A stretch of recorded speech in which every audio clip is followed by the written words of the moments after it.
सच्चिदानंद रूपाय विश्वोत्पत्त्यादिहेतवे तापत्रय विनाशाय श्रीकृष्णाय वयं नुमः।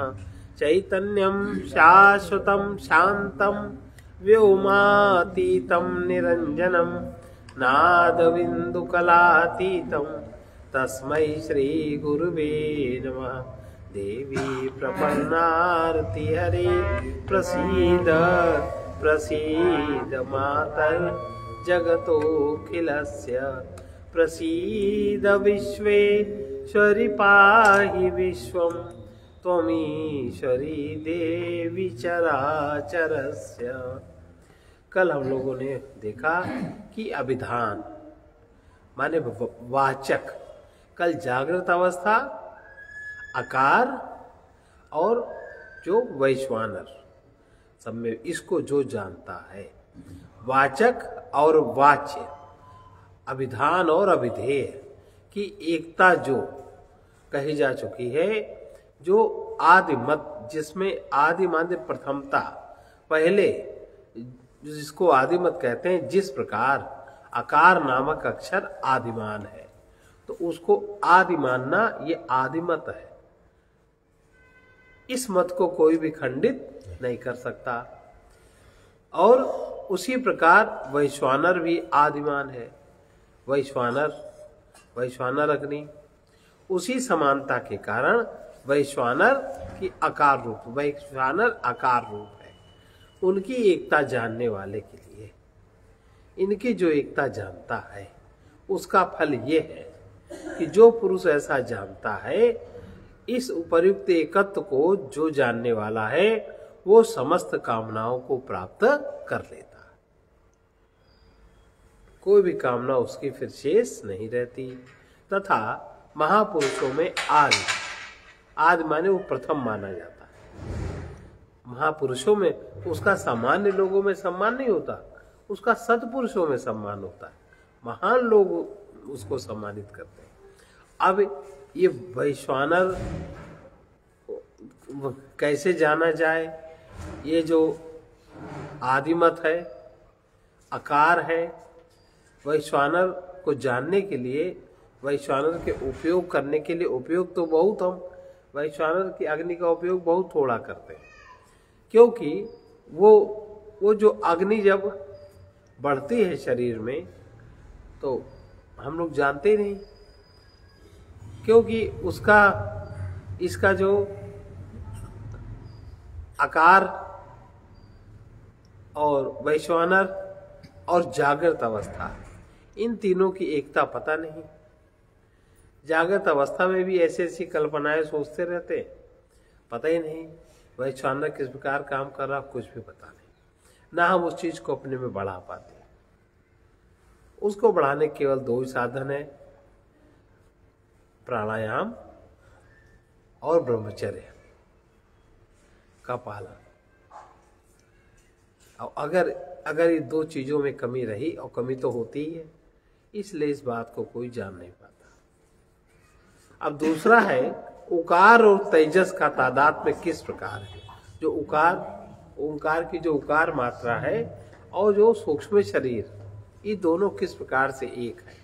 स्वप्न स्थानस्तैजस उकारो तृतीया मात्रोत्कर्षादुभयत्वाद् उत्कर्षति हवै ज्ञान संततिम्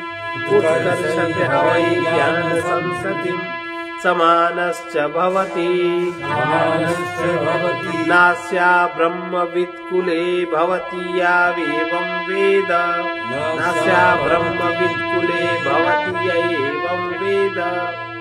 अब दूसरा उकार माने स्वप्न स्थान तेजस उकारो, स्वप्न जिसका स्थान है। उकार की मात्रा की जागृति स्वप्न स्थान में होती है। और वो तेजस उत्कर्ष और मध्यवर्तित्व के कारण,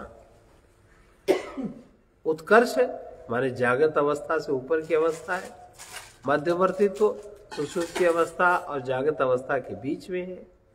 वो तेजस उत्कर्ष और मध्यवर्तित्व माने बीच में होने के कारण उकार की द्वितीय मात्रा ये तेजस उकार है। जो उपासक ऐसा जानता है, बस इतनी सी बात है। जो उपासक ऐसा जानता है वो अपनी ज्ञान संतान का उत्कर्ष करता है। जाने अनजाने अगर ये ज्ञान हो गया तो उसकी संतान ज्ञानवान होती है। इसमें ज्ञान की क्षमता बहुत बड़ी चढ़ी होती है। बाकी सामान्य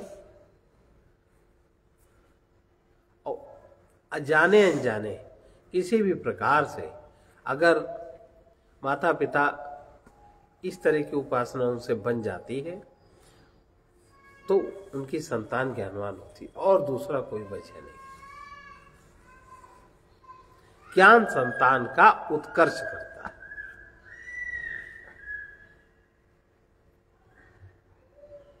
सबके प्रति समान होता है और उसके वंश में उससे जो संतान उत्पन्न होगी उसके वंश में कोई ब्रह्म ज्ञानहीन पुरुष नहीं होता। ये है ब्राह्मणों का परिमाण ये है।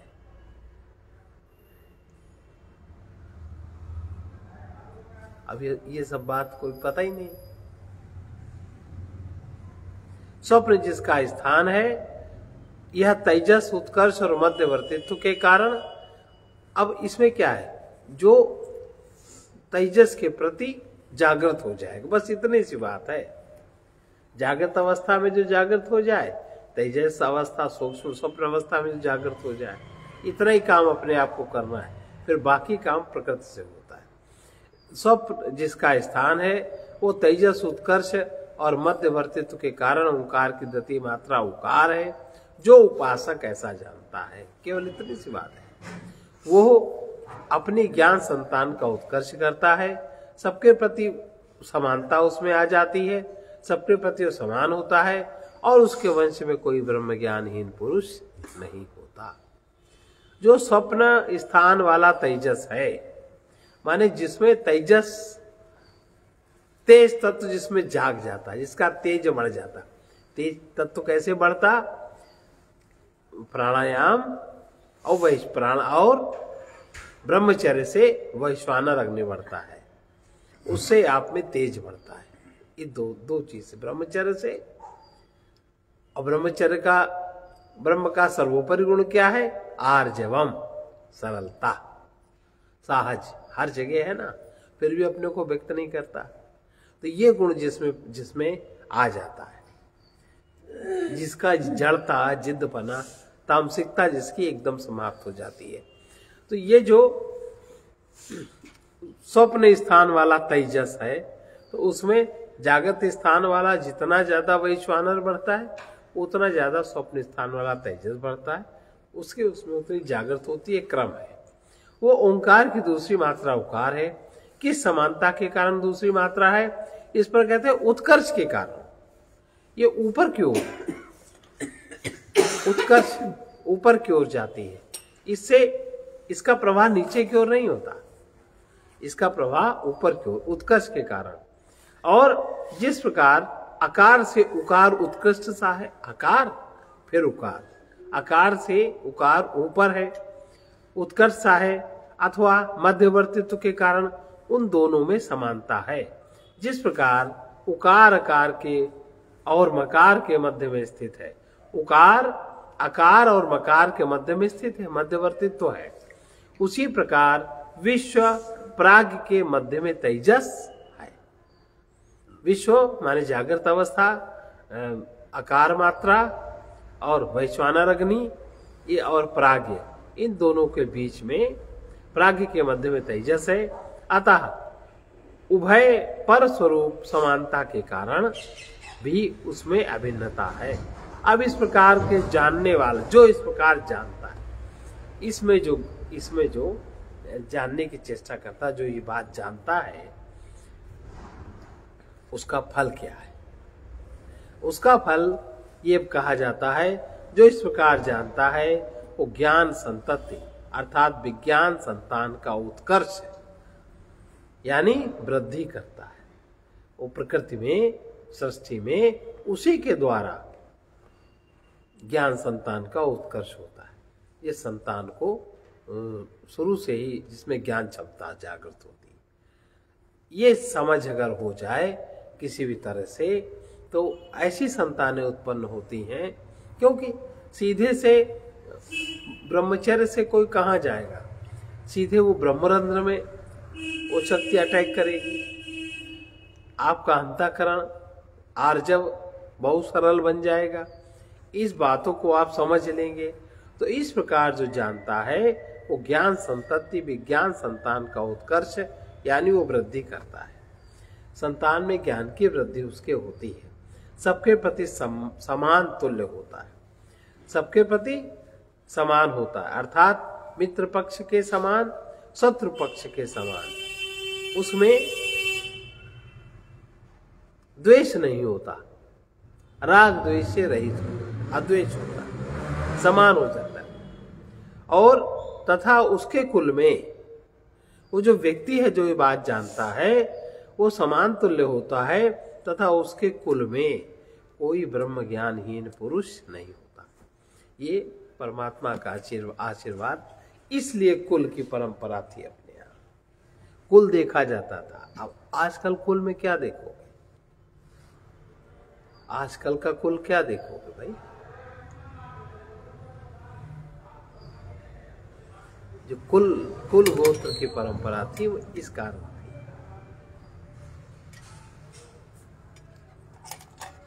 उसके कुल में कोई भी ब्रह्म ज्ञानहीन पुरुष नहीं होता था। अब तीसरा है मकार और प्राज्ञ का तादात्म्य। ओंकार का जो मकार है और प्राज्ञ, इसका क्या तादात्म्य? सुषुप्त स्थान प्राज्ञो मकारस्तृतीया मात्रा मितेरपीतेर्वा मिनोतिहा वा इदं सर्वं पीतिश्च भवति, वा इदं सर्वं पीतिश्च भवति यैवं वेद। सुषुप्त जिसका स्थान है वो प्राज्ञ मान और लय के कारण, मान उसका कुछ मान है ना, मान माने माप। सुषुप्ति का क्या माप है, क्या ज्ञान है, उसका मान यही है। स्वप्न अवस्था का क्या मान है, स्वप्न दृष्टा, स्वप्न होते हैं उसमें। जागृत अवस्था क्या माप है, सब कुछ जागृत है। तो वो मान और लय के कारण लयता रहती है। सुषुप्त अवस्था में हर व्यक्ति लय हो जाता है। कारण ओंकार की तीसरी मात्रा वो मकार है। जैसे मां भी लय हो जाता है, ओम लय हो गया। जो उपासक ऐसा जानता है, मात्र जानने की बात है, केवल आप जो उपासक ऐसा जानता है वो इस संपूर्ण जगत का मान माने प्रमाण प्राप्त कर लेता है। प्रमाण क्या, ये जगत क्या है, क्यों है, कैसे है, क्या संस्कार है, उससे मिलने वाला हर व्यक्ति का उसको संस्कार क्या है, क्यों मिला, क्या लेन, माने सृष्टि का जितना भी गहनतम तत्व है वो उसको प्रमाण कर लेता है। प्रमाणित रूप से उसका ज्ञान जागृत होता है और उसका लय स्थान हो जाता है। माने लय स्थान माने समाधि में जाने के योग्य वो हो जाता है। जो सुषुप्ति अवस्था को और तीसरी मात्रा मकार को, जो इनकी एकता को जानता है, जागृत रहता है तभी तो जानेगा। सुषुप्ति स्थान वाला जो प्राज्ञ है वो ओंकार की तीसरी मात्रा मकार है, जिस समानता के कारण तो उसको बतला रहे हैं। यहाँ इनमें यह समानता है कि मिति के कारण समान है। मिति माने मान, जिस प्रकार प्रस्थ, मान माने नाप तोल करने वाला, जिस प्रकार प्रस्थ माने एक प्रकार का बांट, जो जौ तोले जाते हैं उसी प्रकार प्रलय और उत्पत्ति के समय मानो प्रवेश और निर्गमन के द्वारा प्राग्ञ से विश्व और तेजस मापे जाते हैं। प्राग्ञ से, अब प्राग्ञ है जिस प्रकार का जिसका, उसका तेजस में किस प्रकार के संस्कार जागने हैं, प्राग्ञ से तो पता लगता है। और उसके संस्कार जागने और जागृत अवस्था में किस प्रकार की वो क्रिया करेगा, जैसा उस संस्कार जागेंगे जितनी मात्रा में, पूरे तो जाग नहीं जाते, जितनी मात्रा में वो उसमें जो करने की सामर्थ्य है, जो उसका संकल्प, जो प्राकृतिक भोग है, जो प्रारब्ध बना है, उतना ही वो करेगा। और ये भी चीज बड़ी संतुलित है प्रकृति से। तो ये इसको कहते हैं कि प्रस्थ एक प्रकार का बाण जो सृष्टि और प्रवेश निर्गमन के द्वारा प्राग्ञ से विश्व और तेजस मापे जाते हैं। ये तो सृष्टि का हो गया। और व्यक्ति के सोने और जागने, सोने की क्रिया करना, जागने की क्रिया करना में जो माप है, क्रियाओं का जो माप है, क्रियाओं का जो माप है वो सुषुप्ति में मापा जाता है। क्योंकि ओंकार की समाप्ति पर उसका पुनः प्रयोग किए जाने पर मानो ओंकार समाप्त हो गया, और पुनः जब उसका प्रयोग करोगे तो पुनः अकार उकार मकार में प्रवेश करके उससे पुनः वही चीज निकलेगी। अथवा अपीति के कारण भी उसमें एकता है। अपीति एकता माने मकार में और सुषुप्ति में। अपीति अप्यय अर्थात एक ही भाव को कहते हैं, एक ही भाव। क्योंकि जिस प्रकार ओंकार का उच्चारण करने पर अकार और उकार अंतिम अक्षर में एक ही भूत से हो जाते हैं, अकार उकार सब एक ही से हो जाते हैं, एक ही भूत से हो जाते हैं, उसी प्रकार सुषुप्ति के समय विश्व तेजस प्राग्ञ में लीन हो जाते हैं। अब कहाँ लीन हुए, कैसे लीन हुए, आज तक कोई इस बात को जाना नहीं। इस समानता के कारण प्राग्ञ और मकार की एकता है। सुषुप्ति में सब समाया, तेजस में जागृत समाया, और जागृत में पीछे का आया और फिर दोनों में समाया। इस प्रकार से जानने वाले को जो फल मिलता है, ये जो जान लेता है, जो ऐसा जानता है, वो इस संपूर्ण जगत का माप लेता है। जगत की कीमत क्या है, जगत को किस प्रकार से हम जगत की वस्तुओं को प्राप्त कर सकते हैं, किस प्रकार इसको ठीक से भोग कर सकते हैं, और किस प्रकार इससे निवृत्त भी हो सकते हैं, सब चीजों का ज्ञान उसको हो जाता है। वो इस संपूर्ण जगत को माप लेता है, अर्थात जगत का यथार्थ स्वरूप वो जान लेता है, जगत का यथार्थ स्वरूप जान लेता है। तथा अपीति यानी जगत का कारण स्वरूप, जगत का कारण स्वरूप है, वो हो जाता है। यहाँ जो अवान्तर फल बताए गए हैं वे प्रधान साधन की स्तुति के लिए, ये उसको फल प्राप्त होता है। अब मात्राओं की विश्वादि रूपता, विश्वादि जो मात्राएं हैं उनका जागृत, स्वप्न और सुषुप्ति आदि में रूपता बता रहे हैं। इसमें श्लोक बता रहे हैं मात्राओं की विश्वादि रूपता। विश्वस्यात्व विवक्षायाम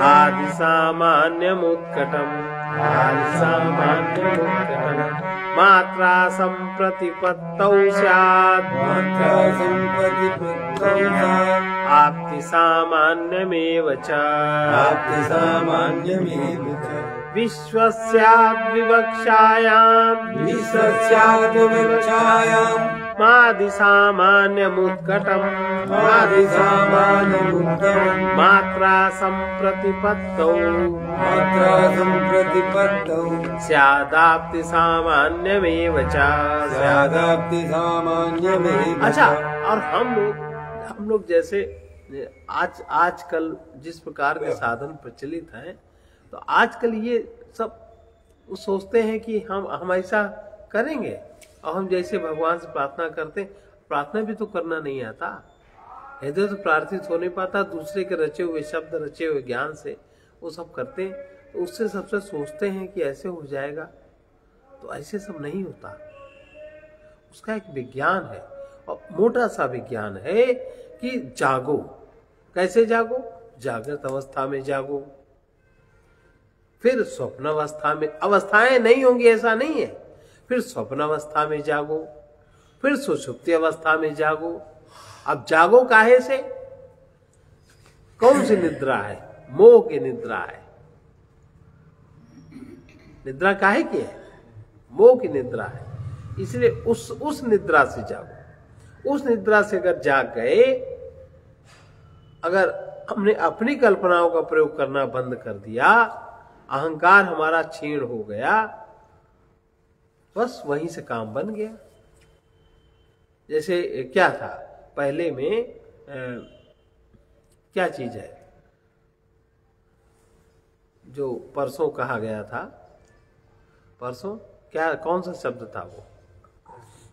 है तत्व का आग्रहण। क्या? है तत्व का आग्रहण नहीं, अग्रहण। तत्व का अग्रहण, आग्रहण नहीं, अग्रहण। अग्रहण माने तत्व को ग्रहण न करना। जो तत्व माने सत्य है, जैसे रस्सी है और रस्सी को रस्सी समझ में ना आवे, आपको रस्सी समझ में ना आवे, तो आपकी बुद्धि ने, आपके मन ने तत्व को ग्रहण नहीं किया। ग्रहण माने लेना, समझना। आपने वो चीज नहीं समझी, और जब आपने समझी नहीं, तब आपका मन तो चलायमान है ही। अब आपके अंदर जो संस्कार है, आपने उसको उसमें प्रक्षेपित कर दिया, आपने उसको समझ लिया सर्प है ये। अब समझ लिया सर्प है, ये हो गया अन्यथा ग्रहण। जो अन्यथा था वो आपके अंदर था, आपने उसको ग्रहण कर लिया पुनः। अभी तो सुप्त अवस्था में बैठा, कोई पता नहीं, दिमाग फ्री है, और फ्री दिमाग में वो चीज आ गई, तो आपने अन्यथा ग्रहण कर लिया, दूसरी चीज आपने ग्रहण कर ली, ये हो गया तत्व का ग्रहण। अब इससे क्या हुआ? तत्व का अग्रहण और तत्व का अन्यथा ग्रहण, अन्यथा ग्रहण हो गया। तो तत्व का जो अग्रहण है ये मोह है, और तत्व का अन्यथा ग्रहण है ये भ्रम है। भ्रमवश जो नहीं था उसको आपने ग्रहण कर लिया। अब इसमें क्या हुआ? अब आप उसी में सो गए, अब आपको कुछ नहीं पता है सच्चाई क्या है। ये जो मोह, अब जो आपको समझ में आ रहा है आप वही कर रहे हो, ये है मोह। आपको समझ में आ रहा है सर्प है, सर्प के ये आपको भय भी लग रहा है, जा भी रहे हैं, और आप किसी की नहीं सुन रहे हो। मोह में जो हमारे सामने है बस वही सत्य है, ये मेरा है, मेरे अनुसार होना चाहिए, नहीं तो सब गलत है। ये निद्रा है। इस निद्रा से जब आप जागृत अवस्था में जागते हो, लेकिन जागृत अवस्था में भी हम मोह निद्रा के अनुसार इस जीवन में चलते हैं, इससे अधिक मूढ़ कौन होगा? भाई हमारी जो कल्पनाएं हैं, हम उसी के मोह में तो मोहित हैं। बाबा बन जाए, ठीक है, तत्व का ग्रहण हो जाएगा, समर्पण हो जाए। तो समर्पण में क्या है? हम लोगों का समर्पण अपने प्रति करवाते हैं, खुद तो समर्पित होते नहीं। खुद तो पहले जीवन में छोटी वासना है, उस जीवन में तो बड़ी बड़ी वासना है। पहले जीवन में 2-4 बच्चे, फिर तो 400 बच्चे, चेला शिष्य, वही कल्पना बढ़ती। ये मोह है। तो इस मोह से जो नहीं जागेगा, और मोह से जो इसको जो वैश्वानर, जागृत अवस्था वैश्वानर, ओंकार के आकार की मात्रा, इसको जो जान लेता है कि ये सृष्टि, ये संसार का ये नियम है, ये क्रम है, इसको जो जान लेता है उसकी संतान में कोई ज्ञानहीन, इसको विद्वान संतान प्राप्त होती, ज्ञानवान संतान उसकी होती। महापुरुषों में उसकी गणना श्रेष्ठ माना जाता है जागृत अवस्था। यह है जागना, मोह निद्रा से जागना। और हम लोग मोह निद्रा से तो जागना, एक छोटा बच्चा आपने जिस मोह में पड़ा उसमें तो हम जाग गए, लेकिन सामान्य हम कहां मोह निद्रा से जागते हैं? नहीं जागते ना। तो जागते नहीं है तो हम जगत का मान क्या है, इसका क्रम क्या है, इसकी ओंकार से तारतम्यता क्या है, स्वप्न अवस्था में भी हम नहीं जागते, स्वप्न देखना ज्यादा पसंद करते हैं, और स्वप्न में नहीं जागते, सुषुप्ति में भी नहीं जाग पाते। ये इसका भाव है। तो इस प्रकार जो इसको जान लेता है, संपूर्ण जगत को माप लेता है, वो इसका अर्थात स्वरूप जान लेता है, अपित यानी जगत का वो कारण रूप हो जाता है। इसका अवान्तर फल और भी जो है सो है। तो जिस समय विश्व का अत्व, अत्व माने आकार, आकार मात्र तो बतलाना इष्ट हो, विश्व का आकार मात्र तो माने जागृत अवस्था, वैश्वानर, ये ज्ञान बताना जब इष्ट हो, अर्थात वो आकार मात्रा रूप है, ऐसा जान ले, ऐसा जाना जाए तो उसके प्राथमिकत्व की समानता स्पष्ट है। तो उसने पहला पाद, पहले पाद में जागृत हो गया, ओंकार के पहले पाद में। अब जो ओंकार के जपने आदि का फल है उसको मिलने लगेगा। इतना जानने के बाद फिर से उसको सुने। जिस समय विश्व का आत्म आकार मात्रत्व बतलाना इष्ट हो, बतलाना इष्ट हो कि विश्व के में जागृत अवस्था किस प्रकार, अर्थात वो आकार मात्रा रूप है, विश्व आकार मात्रा रूप है, मतलब विश्व परमात्मा से अलग नहीं है। परमात्मा का जो मुख्य नाम ओम है उससे वो अलग नहीं है। तो ये जो विश्व है, विश्व माने जागृत अवस्था, जागृत अवस्था माने वैश्वानर की ऊर्जा जहां सब में है, पूरे में। तो जब ये इष्ट हो, आकार मात्रा रूप है, जब ऐसा जाना जाए, ये ज्ञान भीतर से उद्बोधित हो, तो उनके प्राथमिकत्व की समानता स्पष्ट है। पहला जो केंद्र है, पहला जो पाद है, उसकी समानता माने जागृत अवस्था, वैश्वानर, आकार मात्रा, ये समान किस प्रकार से है, तो उसकी बुद्धि में एक सम तत्व की जागृति होनी शुरू हो जाएगी, तथा उनकी व्याप्ति रूप समानता भी स्फुट ही है। व्याप्ति माने सब जगह, व्याप्ति का अर्थ है कि सब जगह व्याप्त है। वो किस प्रकार से जागृत अवस्था द्व्यूलोक से लेके कल बताया था, वो सब स्पष्ट है, समान उसका चित्त, ये जान के किसी भी व्यक्ति में समानता स्वाभाविक रूप से आ जाएगी। राग द्वेष उसका नहीं रहेगा, और राग द्वेष ही बाधक है। समानता उसमें आ जाएगी, समानता की व्याप्ति उसमें हो जाएगी। जिस समय विश्व का अत्व, विश्व का अत्व अर्थात आकार मात्रत्व, आकार मात्रा किस प्रकार है, ये जब कहना इष्ट है, उस समय पूर्वोक्त न्याय से उनके प्राथमिकत्व की समानता उत्कट अर्थात उद्भूत माने प्रकट रूप से उस साधक को दिखाई देती है, सामने दिखाई देती।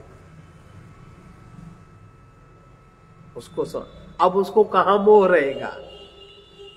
अब जो उसकी निद्रा है, जागृत अवस्था में जब वो जागेगा तो उसको यह दिखाई देगा। जब उसको यह दिखाई देगा तो मोह मिटेगा कि नहीं? मोह मिट गया कि नहीं? जो उसकी निद्रा है भंग हो गई कि नहीं? ऐसे निद्रा भंग होगी, प्रकट रूप से दिखाई देती है। मात्रा संप्रतिपत्ति, यह आत्मविवक्षायाम इस पद की ही व्याख्या है, तात्पर्य है। जिस समय विश्व के आकार मात्रत्व का ज्ञान होता है, उस समय उनकी व्याप्त की समानता का ज्ञान स्पष्ट हो जाता है, वो दिखाई देता है। और उत्कटम, उत्कटम माने वो जो जिस निद्रा में वो निम्नतम था, तो उत्कट रूप से उसकी जागृति विश्व में हो जाती, वो जाग जाता, ऐसे जागता है। अब देखिए तेजस का, तैजस्योद्विज्ञान, तैजस्योद्विज्ञान उत्कर्षो दृश्यते स्फुटम्, उत्कर्षो दृश्यते स्फुटम्, मात्रा संप्रतिपत्तौ स्यादुभयत्वं तथाविधम् स्यादुभयत्वं तथाविधम् तैजस्योत्विज्ञान उत्कर्षो दृश्यते स्फुटम् मात्रा संप्रतिपत्तौ स्यात् उभयत्वं तथाविधम् अब ये तो जागृत अवस्था में जो जागेगा उसका ये। अब तेजस को उकार रूप जानने पर, ये केवल जानने से ही काम बन जाता है। तुलसीदास जी ने नहीं लिखा जाने बिनु, बस वो प्रतीति आपके अंदर जाग भर जाए मन में, तो इतनी जागृत ही सब सत्ताएं हैं, अपने आप अंदर अंदर तत्व की खोज हो जाती है। जाने बिनु न हो य परतीति, बिनु परतीति हो या नहीं प्रीति। प्रतीत नहीं हुई तो प्रीत नहीं होगी, और प्रीति एक बार हो बढ़ जाए, प्रीति बिना नहीं भगति ढाई, जिम खगेश जल की चिकनाई। जान लीजिए, इसको जानने की बात है। अब तेजस को उकार रूप जानने पर, तेजस उकार मात्रा रूप है, ऐसा जानने पर उनका उत्कर्ष स्पष्ट दिखाई देने लगता है। इतना जाना भर की स्पष्टता स्वतः सामने आ जाती है, तथा उनका उभयत्व भी स्पष्ट हो जाता है। उभयत्व माने जागृत अवस्था और सुषुप्ति अवस्था, विश्व और तेजस के बीच में स्वप्न किस प्रकार होता है, क्यों होता है, आप जब उसको जान लेते हो तो आप स्वप्न सत्ता के प्रति जाग जाते हो, और अभी हम लोग जागते नहीं। अब तेजस के उत्व विज्ञान में, अर्थात उसका उकार रूप से प्रतिपादन करने में उसका उत्कर्ष स्पष्ट ही दिखाई देता। विश्व से उत्कर्ष है, उसका ऊपर है। इसी प्रकार उभयत्व भी स्पष्ट है, प्राज्ञ और विश्व से उभय यानी बीच में है, से सब पहला। अब देखिए मकार, मकार भावे प्राज्ञस्य मान सामान्यमुत्कटम् मात्रा संप्रतिपत्तौ तु लय सामान्यमेव च मकार भावे प्राज्ञस्य मान सामान्यमुत्कटम् मात्रा संप्रतिपत्तौ तु लय सामान्यमेव च। प्राज्ञ की, जो प्राज्ञ सुषुप्ति अवस्था में जो नाम है प्राज्ञ, उसकी मकार रूपता में, ओंकार का जो मकार है, प्राज्ञ मकार मात्रा रूप है। ओंकार का मां ये प्राज्ञ मकार रूप है। ऐसा जानने में, ऐसा जान लेने पर उनकी मान करने की समानता स्पष्ट है। जगत का महत्व, जगत के उपयोग करने का तरीका, जगत का सृष्टि लय कैसा क्या, सबका मान स्पष्ट हो जाता है। वो फिर मोह में, मोह उसका समाप्त, सुषुप्ति में जाग जाएगा, समाधिस्थ तो रहेगा वो। इसी प्रकार उसमें लय स्थान होने की समानता, लय होगा, उसका चित्त लय होगा, समाधि में लय रहेगा, निश्चित रूप से जानने पर हो जाएगा। प्राज्ञ के मकार रूप होने से मान और लय रूप समानता स्पष्ट है, अर्थात समाधि, समाधि का अनुभव स्वतः समाधि हो जाता है। जाग भर जाए कि समाधि, उसके अलावा कोई उपाय नहीं है। लेकिन हम लोग कोई बात समझते ही नहीं, समझते का सुनते ही नहीं। ये अब ओंकार उपासक का प्रभाव क्या होता है, जो इस प्रकार ओंकार की उपासना करता है, जो तीनों अवस्था, देखो तीनों अवस्था हम लोगों में रोज घटती है कि नहीं, लेकिन हम लोग इतना चिल्ला चिल्ला के अपने वाणी की शक्ति को क्षय कर लेते हैं, इतना गलत मोह बस सोच सोच के विभिन्न प्रकार की कल्पना अपने मस्तिष्क को कमजोर कर लेते हैं। लेकिन इस प्रकार से अगर सोचें, अगर ऐसा जाने तो जागृत हो जाए, तो और शक्ति का अनुभव हो, दूसरी शक्ति प्राप्त हो। ओंकार के उपासक का प्रभाव, ऐसा व्यक्ति जो इस प्रकार से ओंकार की उपासना करता है, अपने में, अपनी जागृत अवस्था में आकार को जो जानता है, और क्या नाम, वो जो वैश्वानर अग्नि है, वैश्वानर अग्नि, आकार और जागृत अवस्था, विश्व, इनको जो ठीक से समझ लेता, केवल जान लेता।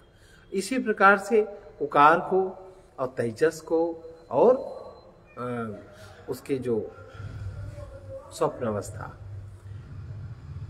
और उकार का जो ऊ, इसी प्रकार मकार को। अब ये जो तीनों में जाग जाता है प्राणी, तीनों को जान लेता, तीनों का अलग अलग फल, एक में तो षष्ठी का मान ही पता लग जाता है सुषुप्ति अवस्था में, और स्वप्न अवस्था में उभयत्व, तो प्राणी बीच में क्या है, बीच में किस प्रकार से सब उपयोग कैसे होता है वो सब पता लग जाता है, और जागृत अवस्था में तो समानता को प्राप्त हो ही जाता है। त्रिसुधामसूयस्तुल्यं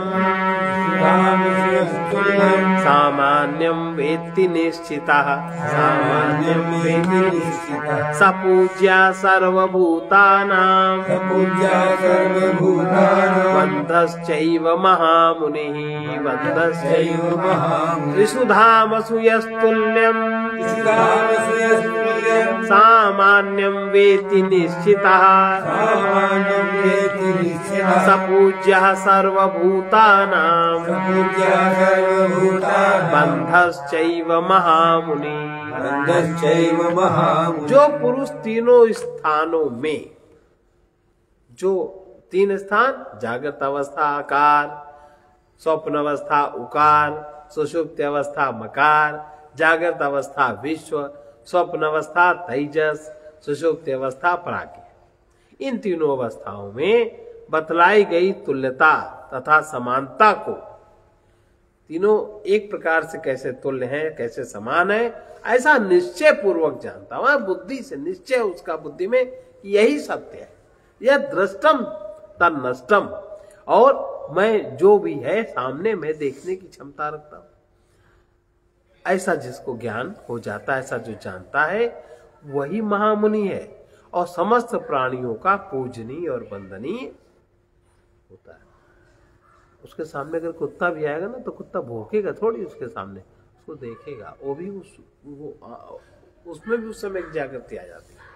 और आजकल का तो एक फैशन है, अपने को महामुनि दिखाने के लिए, अपने को त्यागी क्या क्या रूप बनाते, पागलों ऐसे आचरण करते, कैसे कैसे लोग हैं। और ये असली बात न पता है, न असली बात की जागृति है, किसी भी तरह से, मतलब एक वर्तमान समय में पतन की पराकाष्ठा है, ज्ञान से पतन की पराकाष्ठा है। उपर्युक्त तीनों स्थानों में तुल्य रूप से बतलाई गई समानता को जो वो यह इस प्रकार है, ऐसा निश्चय पूर्वक जानता है, वो ब्रह्मवेत्ता लोक में पूजनीय एवं वंदनीय, मतलब वही वंदना करने योग्य है। वो पूजनीय माने सब उसको पूजते, ऐसा नहीं, जानते तो कोई है नहीं, पूजा करने योग्य यही व्यक्ति है, वंदना करने योग्य यही व्यक्ति है। इससे नीचे स्तर के लोगों की पूजा और वंदना नहीं हुआ करती, और परमात्मा की पूजा वंदना होती है। व्यक्ति के स्तर पर ऐसे व्यक्ति की पूजा और वंदना करनी चाहिए।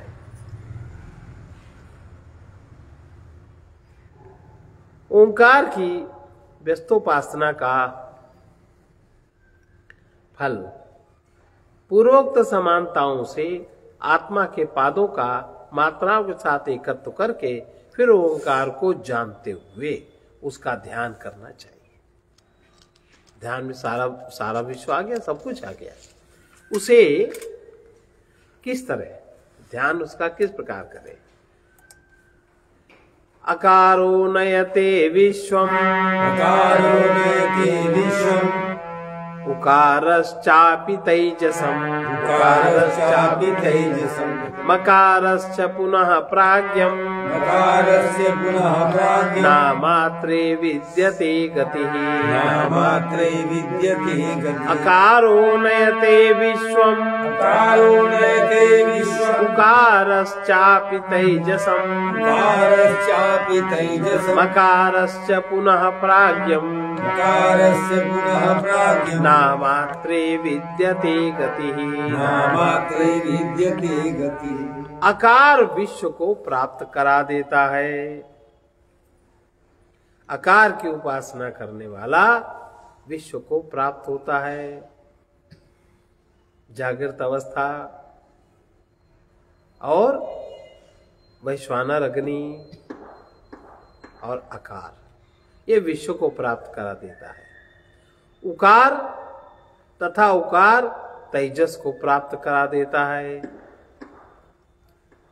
इतना तेज तत्व, इतना ही तत्व बढ़ता है कि सारे पाप क्षीण, विपरीत कर्म, पाप नहीं कहेंगे, विपरीत कर्म क्षीण होने लगते हैं। और मकार प्राज्ञ को बजाय प्रज्ञा, मकार प्राज्ञ को, किंतु अमात्रा में किसी की गत नहीं। मकार से प्राज्ञ की जागृति हो जाती है, जीव जाग जाता है तीनों अवस्थाओं में, और अमात्रा उसके बाद उसमें तो कोई किसी की गति नहीं, वो तो बिल्कुल गतिहीन है, उसके कथन वाली बात नहीं।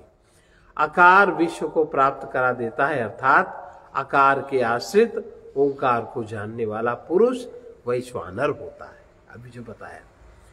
और इसी प्रकार उकार तेजस को, मकार पुनः प्राज्ञ को प्राप्त करा देता है। और इस क्रिया की अनुवृत्ति होती है न शब्द से नयते, चा शब्द से नयते माने प्राप्त करा देता है, तथा मकार का क्षय होने पर बीज भाव का क्षय हो जाता है। जो अंदर बीज संस्कार हैं, मकार का क्षय होने पर बीज भाव का क्षय हो जाता है। और आकार के जानने पर, आकार का क्षय होने पर अंदर से विश्व में जागृति, विश्व आपका छूट जाता है। और आकार से इतना तेज है कि सारा जो संस्कार जन्य वो है वो शुद्ध हो जाता है। और मकार का क्षय होने पर बीज भाव सारा अविद्या ही क्षय हो जाती है। इस मात्राहीन ओंकार में कोई गति नहीं होती, ये इसका तात्पर्य। ये ओंकार की उपासना के बाद आज इतना ही। अब अमात्र और आत्मा का तादात्म्य किस प्रकार? वैसे अगर आप लोग चाहें तो अभी जो अभी तक पढ़ा इसको पुनः एक बार समझना चाहिए। समझ में तो आया नहीं होगा, है ना? आगे आए, आगे अगर बढ़ जाएंगे तो पिछला फिर समझ में नहीं आएगा। समझना इसको पुनः किया जाए तो वो अच्छा रहेगा, है ना? दोबारा शुरू से थोड़ा, केवल तीनों अवस्थाओं में जागने की बात है। और निद्रा माने मोह निद्रा, और मोह निद्रा माने हर चीज अपनी ही मान के, अहंकार अपनी ही पूर्ति हर जगह करता है। तो इसमें अहंता और ममता दोनों नहीं रहती। इस प्रकार से अब ऐसे के तो अहंता ममता ना रहे, कैसे ना रहे? जब हम उसी जगह, उसी जब कीचड़ में खड़े तो कीचड़ तो लगेगा ही, उससे निकलने की बात सोचे तब बात है। नहीं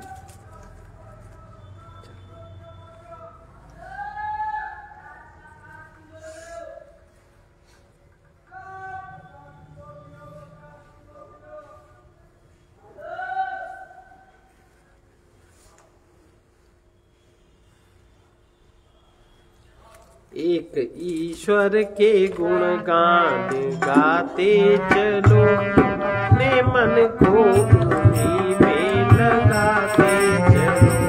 एक ईश्वर के गुण गान गाते चलो, अपने मन को उन्हीं में लगाते चलो।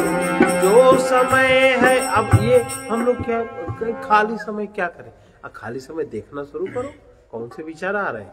न जप करो, न लिखा पढ़ी करो, मन में क्या चल रहा है। जागृत हो जाओ अपने प्रति, अपने प्रति माने अपने मन के प्रति, अपने जो विचार चल रहे उनके प्रति जागृत हो जाओ। तो समय को व्यर्थ नहीं खोना चाहिए। लेटे हो तब भी आंख बंद कर लो, तब भी वो चीज देखो, विश्राम मिलेगा, रिलैक्स होगा। क्योंकि सो गए तो स्वप्न में घूमेगी चेतना या सुषुप्ति में चली जाएगी, तो भी शक्तिहीनता। इस तरह जागृत का अभ्यास किया जाता है। जो समय है उसे व्यर्थ खोना नहीं, जो समय है उसे व्यर्थ खोना नहीं, मोह निद्रा में जग बीच सोना नहीं, मोह निद्रा में जग बीच सोना नहीं, भाग्यवश कष्ट आए तो रोना नहीं, भाग्यवश कष्ट आए तो रोना नहीं, भूल से अब सुखासक्त होना नहीं, भूल से अब सुखासक्त होना नहीं, मान माया के बंधन छुड़ाते चलो, मान माया के बंधन छुड़ाते चलो, एक ईश्वर के गुणगान गाते चलो, एक ईश्वर के गुणगान गाते चलो, कभी कुविचार अंतर में लाओ नहीं, कभी कुविचार अंतर में लाओ नहीं, पहला पद है, पहला स्टेंजा है इसका जागृत अवस्था का, जो अभी जो सुना। अब दूसरा अवस्था स्वप्न अवस्था का। इसमें 4 स्टेंजा हैं, चारों अवस्थाओं के हैं, देखना समझते जाना। कभी कुविचार अंतर में लाओ नहीं, कभी कुविचार अंतर में लाओ नहीं, भूल कर भी कुसंगति में जाओ नहीं, भूल कर भी कुसंगति में जाओ नहीं, किसी भी वस्तु में मन लुभाओ नहीं, किसी भी वस्तु में मन लुभाओ नहीं, किसी के चित्त को तुम दुखाओ नहीं, किसी के चित्त को तुम दुखाओ नहीं, मान माया के बंधन छुड़ाते चलो, मान माया के बंधन छुड़ाते चलो, अपने मन को उन्हीं में लगाते चलो, अपने मन को उन्हीं में लगाते चलो। अब ये कैसे होगा, करना क्या है, क्रिया क्या करोगे। पुण्य के लिए तुम पूर्ण दानी बनो, पुण्य के लिए तुम पूर्ण दानी बनो, गुरु कृपा के लिए निरभिमानी बनो, गुरु कृपा के लिए निरभिमानी बनो, भक्ति चाहो तो प्रभु के ज्ञानी बनो, भक्ति चाहो तो प्रभु के ही ज्ञानी बनो, मुक्ति के लिए तुम आत्मज्ञानी बनो, मुक्ति के लिए तुम आत्मज्ञानी बनो, त्याग अनुराग गुण में बढ़ाते चलो, त्याग अनुराग गुण में बढ़ाते चलो, अपने मन को उन्हीं में लगाते चलो, अपने मन को उन्हीं में लगाते चलो। व्यर्थ चिंतन से अब चित्त में क्या होता है, चित्त माने सुषुप्ति अवस्था, कारण बीज में होता रहता है, में पता ही नहीं चलता। कहाँ पता चलता है? अब ये जब जागृत हो जाओगे पहली और दूसरी अवस्थाओं में, तब ये बात पता चलेगी कि हो क्या रहा है आपके अंदर। व्यर्थ चिंतन से निज चित्त को मोड़े कर, व्यर्थ चिंतन से निज चित्त को मोड़ कर, लोभ को भी सदा के लिए छोड़ कर, लोभ को भी सदा के लिए छोड़ कर, कामना की कठिन बेड़ियां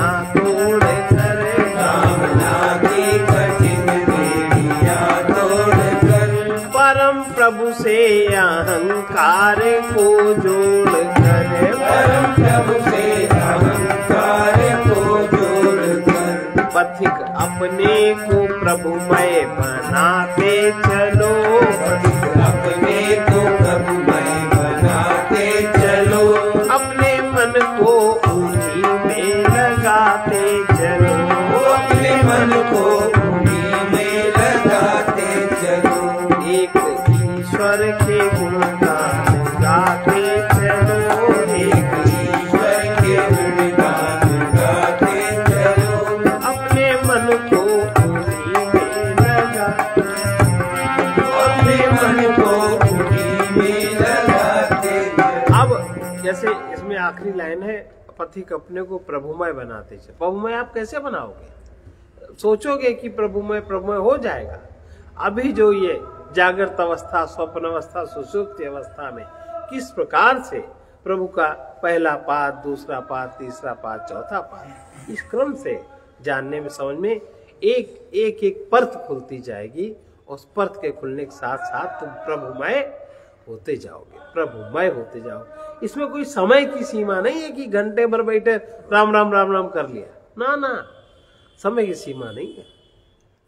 इसलिए उत्तिष्ठ जागृत प्राप्य वरान निबोधत, उठ करके जाग करके समझना चाहिए। सर्वे भवन्तु सुखिनः, सर्वे सन्तु निरामयाः, सर्वे भद्राणि पश्यन्तु, मा कश्चित् दुःखभाग् भवेत्। कृष्णाय वासुदेवाय हरे परमात्मने प्रणतक्लेशनाशाय गोविन्दाय नमो नमः। उग्रवीर महाविष्णु, उग्रवीर महाविष्णु, ज्वलन्तं सर्वतोमुखं, ज्वलन्तं सर्वतोमुखं, नृसिंहं भीषणं भद्रं, नृसिंहं भीषणं भद्रं, मृत्योर्नमाम्यहम्। मृत्युर्नमाम्यहम्। ॐ ह्रौं जूं सः, ॐ ह्रौं जूं सः, ॐ भूर्भुवः स्वः, ॐ भूर्भुवः स्वः, ॐ त्र्यम्बकं यजामहे, ॐ त्र्यम्बकं यजामहे, सुगन्धिं पुष्टिवर्धनम्, सुगन्धिं पुष्टिवर्धनम्, उर्वारुकमिव बन्धनात्, उर्वारुकमिव बन्धनात्, मृत्योर्मुक्षीयमामृतात्। मृत्योर्मुक्षीयमामृतात्। ॐ स्वः ॐ भुवः भूः, ॐ स्वः ॐ भुवः भूः, ॐ सः जूह्रौं, ॐ सः जूह्रौं, असतो मा सद्गमय, तमसो मा ज्योतिर्गमय, मृत्योर्मामृतं गमय। ॐ पूर्णमदः पूर्णमिदं पूर्णात् पूर्णमुदच्यते, पूर्णस्य पूर्णमादाय पूर्णमेवावशिष्यते। ओम शांति शांति शांति। ये है भैया।